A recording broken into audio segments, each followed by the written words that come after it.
Is mental illness sin? Why does God want us to wait until marriage to have sex? LGBTQ people say that they were born that way. So why would God say homosexuality is wrong and then make someone a homosexual?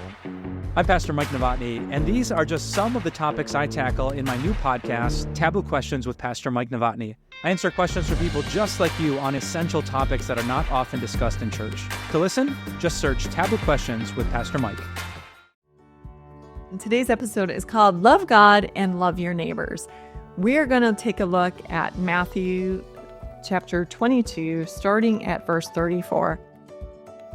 Hey, it's Amber, wife, mother, type A child of God. Here are little things we look at everyday issues from a biblical perspective with one simple goal: to know and love God more. Thanks for listening.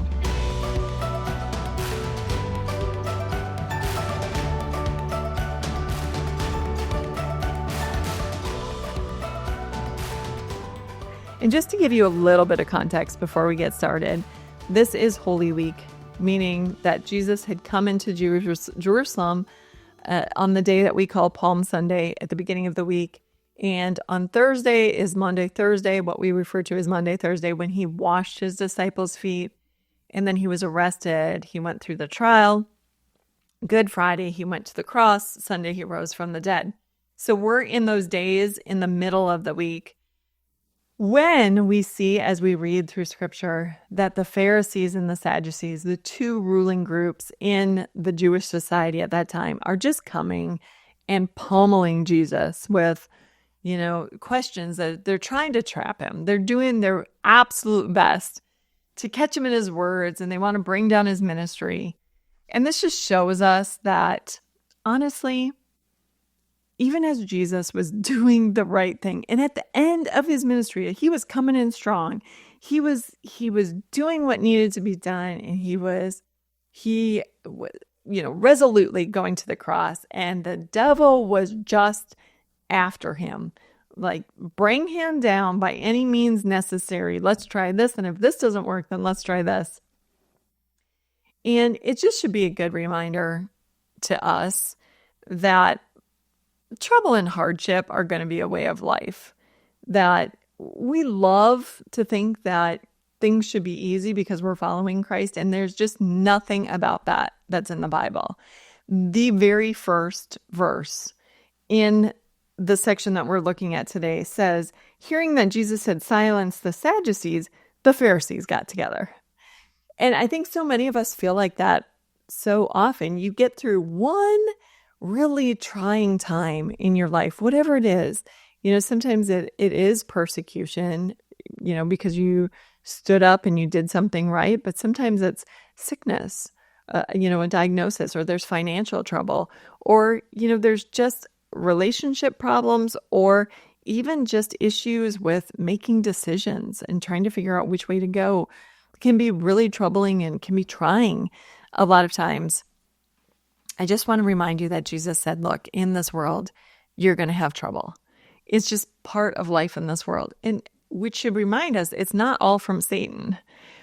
We also live in a sinful world where things just don't go well a lot of times. It's just part of life. And we also have a sinful nature. And that means that we a lot of times have to bear the consequences of our sin. So when we lie, we may have strain in our relationship. When someone finds out that we lied about something, they're going to come back to us and things might not be great for a while. If you're super rigid, I was today, it's a Sunday morning, and I struggle with that today. I wanted to be out the door at a certain time to get to church, and that didn't happen. And then, I wasn't happy with my husband's driving on the way to church, and we got to church, and my kids did a couple of things that just right off the bat annoyed me. And I'm 5 minutes into the church service and I'm stewing about all these things before I realize, Amber, stop. You're in church. Concentrate. This is a time to worship. Confess your sins. Your rigidity is going to bring you down today if you don't knock it off. And so our own sinful natures can cause us enough trouble on its own. And then we have the world that we live in, and then we have Satan and his army that are constantly trying to come against us too. Jesus did not have to worry about his own sinful nature because he didn't have a sinful nature. He was perfect in every way. So he only had to deal with the threats from the enemy, the army of evil, or from having to live in the sinful world for a time. But I just want to remind you, before we go any further, all throughout the Bible, we see that people who walked with God had to struggle because they were part of this world. So the Apostle Paul wrote in 1 Corinthians 1, starting at verse 8 and following, he said, "We do not want you to be uninformed about the troubles we experienced in Asia. We were under great pressure, far beyond our ability to endure, so we despaired of life itself." Just think of that. The Apostle Paul is trying to do all this stuff in God's kingdom, and you'd think if anybody should have it, smooth sailing, if God should smooth all the paths and make it good for him, it should be the Apostle Paul, because he's trying to do God's work. Yeah, he was still living in a sinful world, and he still had the devil and all those who walk with the devil against him. So it was not smooth sailing. And then think also of the parable of the sower. Jesus told that parable, and you talked about how a sower went out to sow seed, and some seed fell on a path, and it was immediately eaten by the birds, and some was thrown on the rocky soil, and it immediately grew up, but then it withered. And there was some that went on amongst the weeds, and that too grew up, but then it was strangled out when it grew up with the weeds. And this is the thing, in Jesus' explanation, he said that the seed that went on the rocky ground refers to the person who hears the word and receives it with joy. But they last only a short time, because when trouble and persecution come, they fall away. And the seed that was thrown among the thorns and the weeds, that is the people who hear the word, but the worries of this life, the deceitfulness of wealth, it chokes it out, making that seed unfruitful. And I right now am in a season in my life, the age that I am seeing so much of this. In America, we don't have a ton of persecution like other countries do. In other countries, people have to gather in caves, and they have to leave their houses. Their houses are destroyed. They watch family members get shot or cut up with machetes. Their family members are kidnapped because they follow God. But here, we don't have that so much. What we do have is the seed sown among the thorns, where so many people my age are so invested in the world and what are we going to get out of the world and building their own kingdom, that they honestly just don't have any time to walk with God. They don't have time for church. Church isn't thrilling enough. It's not, flashy enough or emotional enough, or it doesn't pull them in enough. And after all, they know who God is, so they're good. And I can't even say that without thinking of what James said. You know God, great. Even the demons know God and shudder, but they're going to hell. It's so easy to get pulled into all the desires and the things of this world and wanting to build our kingdom and make the money and get a name for ourselves and do more, instead of really working in God's kingdom and for his glory and to help other people to know him. And yet, eternally speaking, everything that we do to make a name for ourselves or to build wealth here, that's all going to be gone. It's not going to last into eternity. When we take our last breath, nobody cares. Nobody cares. Only what we do in God's kingdom.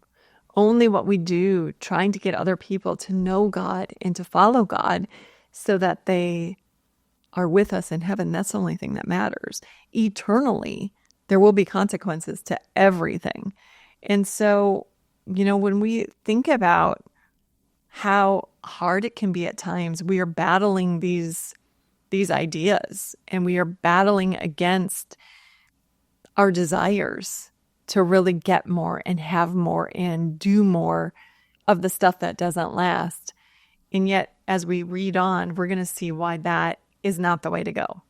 So One of them, an expert of the law, tested Jesus with this question. He said, "Teacher, which is the greatest commandment in the law?" Now, the People's Bible points out that this actually is a pretty interesting question, because if you think about it, there is no greatest command in the law. They all are the same. If God made the commandments, they all matter. Jesus didn't give us lists of these are the biggies. Make sure you keep these. Do not kill, do not steal, do not commit adultery. Make sure you keep those. Here's the most of the time, if you get around to it, list of, don't lie, don't gossip. Those, God didn't give us those. He didn't say these laws matter, these laws don't. No, if he made the commands and if he made the laws, they all matter. We don't get to say some of these make sense and some of these don't. So we're just going to go with the ones that make sense to us, and the other ones, I don't know, God just wanted us to pick and choose. No, not true. Now, right now you might be saying, well, hold on a second, Amber. Aren't there a whole bunch of laws in the Old Testament that we don't keep anymore? Yes, there are. So sometimes we separate the law into civil, ceremonial, and moral law. The civil laws are the laws that pertain to the nation of Israel in the Old Testament. So those dealt with things like inheritance or idolatry. This you can do, this you can't do, that type of thing.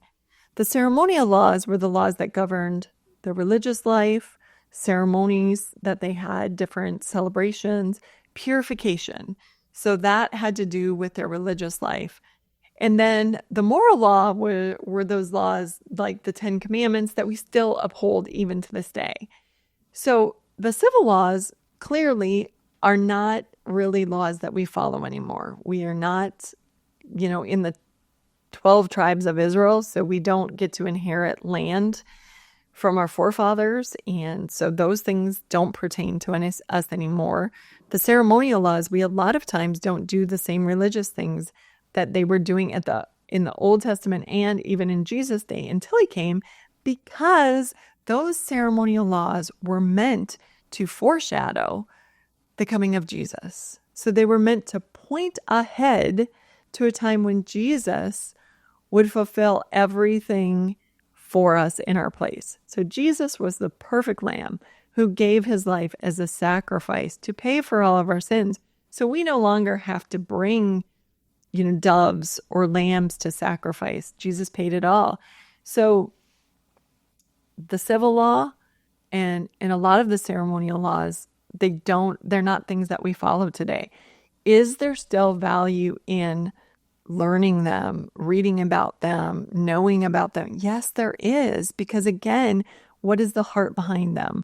What is God trying to teach his people about how to love and obey God, or how to love and honor your neighbor? So the Old Testament is not null and void.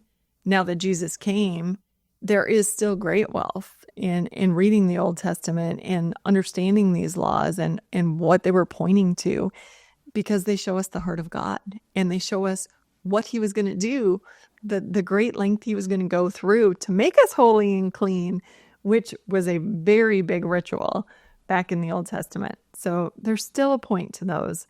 But Jesus, thank God, he fulfilled all those. And so we don't have to keep those laws today. But there's still value in knowing about them.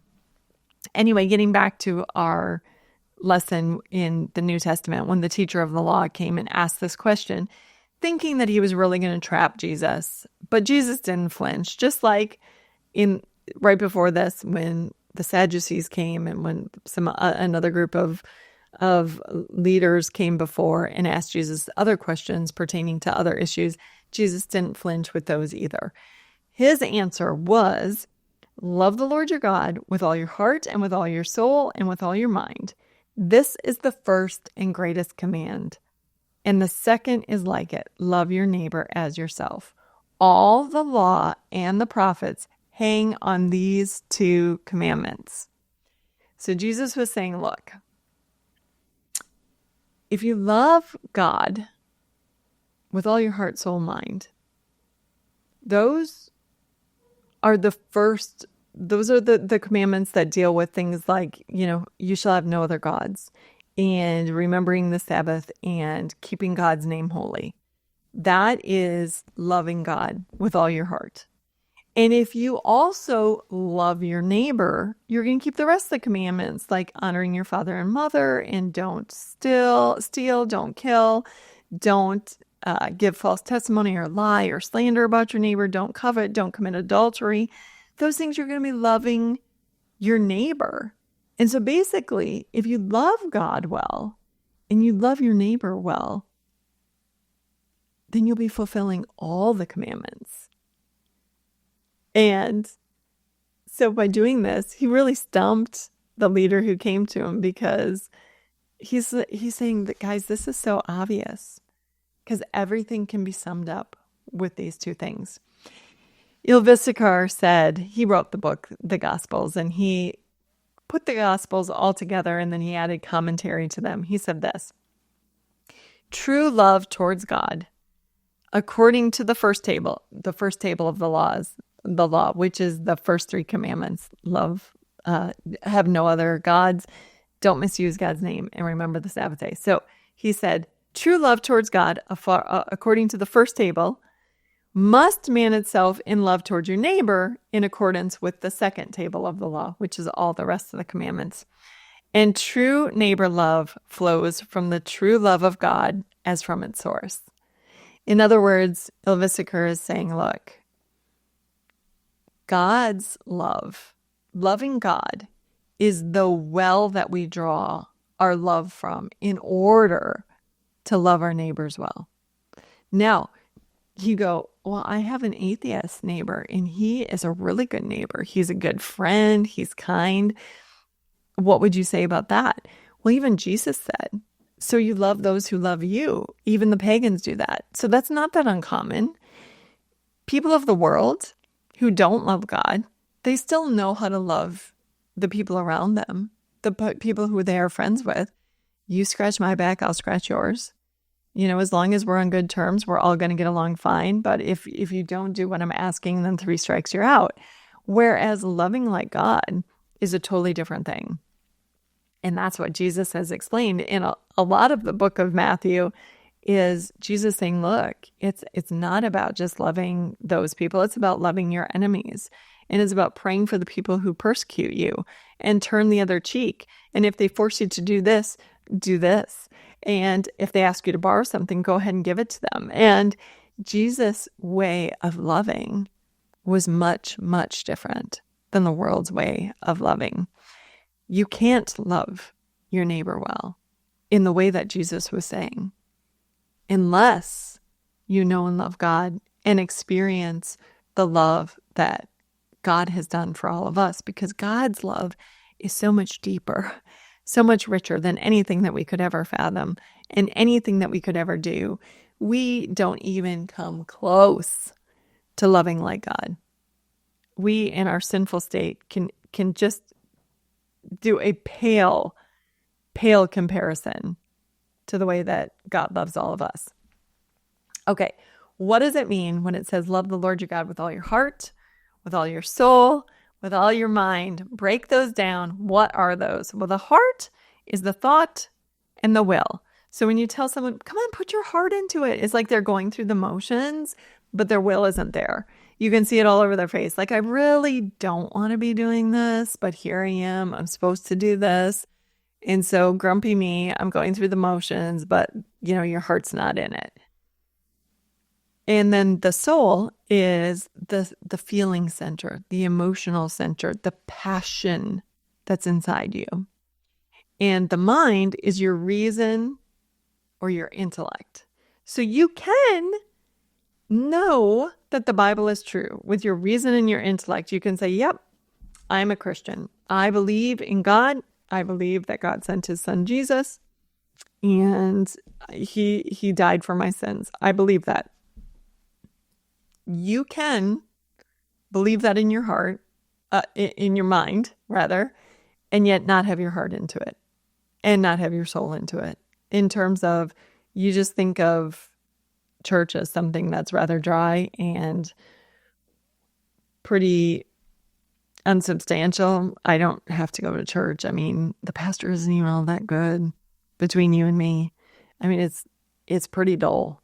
He just reads a passage and he explains it, and we're supposed to take something away from it. Or he could be the other way, where you could be super emotional, like, yoo-hoo, God is great, God is great. Oh, look, I got a new car. God is great, God is great. Until something bad happens. And then you're like, whoa, yeah, I don't know what to say about this, because God is not that great, because your emotions were there. As long as it felt good, you followed God. But then you didn't have your mind there, and you didn't have your heart there. And so God's saying, look, I don't want just a part of you. I want it all. I want your total self. I want you to love me with your will, with your heart. I want you to love me with your passion and your feelings. And I want you to love me with your reason and your intellect. I want you to put it all in. Give me 100%, all the way, your whole being. And then, like Ilvisaker said, then you're going to naturally, as you grow in your love towards God, you're going to naturally grow in your love towards your neighbor. It can't not happen, because it's like James said, faith without deeds is dead. When you're all in, heart, soul, mind, and then like Luke and Mark add strength, heart, soul, mind, and strength. When you're all in, you're going to be serving God's people, and you're going to be serving people who aren't even in the kingdom, just because every soul matters. And you may have an opportunity somewhere down the line to serve them and teach them about God. And so that's what Jesus said. That sums up all the law, all there, all in one. Now, I just want to put a little exclamation point on this, with the idea that when we talked about the passage, come to me, all you who are weary and burdened, we talked about the oxen and being yoked together, and they're on the same team and they're going on the same path.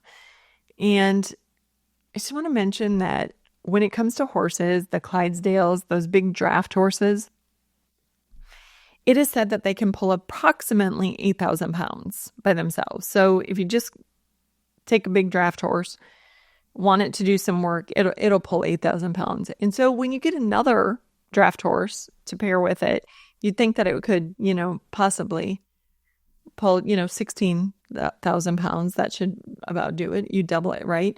But no, the truth is that it is very normal for a team of two horses to not pull 16,000 pounds, but actually 24,000.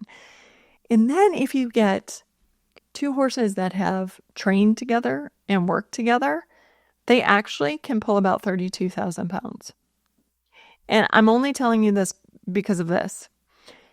If our heart, our soul, our mind, and our strength are all geared towards loving God and serving Him, just imagine what we could get done in God's kingdom when they're all going in the same direction. You're not sometimes, all in emotionally, but your mind's drifting over here and your reason is saying, well, I don't know. What's the point of following God? And it's not that your will is in, but your emotions, passion just isn't in it. If you're all in, just like one person, imagine what you can do in God's kingdom. And then when you meet other people who are all in and you're both working towards the same goal, oh man, can you even imagine? That's one of the things I love about meeting strong, mature Christian people. You can come in as total strangers and you can have such different life experiences. One person could have been as straight and narrow as an arrow. Their path was just Christian all the day from day one, but they're on fire for God. And then you meet this person who's, been in jail or made all the wrong turns, but here they are and they're on fire for God. And you can have gone through such drastically different experiences, and yet when you're both all in for God, you meet each other and it's like game on. Like you've just met your soulmate, not in terms of a marriage, but like it's just such a close friendship right from day one because you get it. And then when you start working together and you're on the same team and it's like, man, let's do the most we can. Let's go even further in. You're pushing me and I'm pushing you. It is so incredibly amazing to be on those teams with those people who are just all in for Jesus. It's just one of life's absolutely brilliant experiences. So Jesus, no problem for him. The devil came against him in the form of continually posing these questions that were meant to trap him. Not a problem. Jesus handled it just perfectly. And that's just such a reminder for us that whatever comes against us too, we don't have to worry. We don't have to fear. God has given us everything we need to get through whatever it is we face today. And tomorrow he'll give us whatever we need to get through tomorrow. And sometimes that includes those friends who are our kingdom workers with us.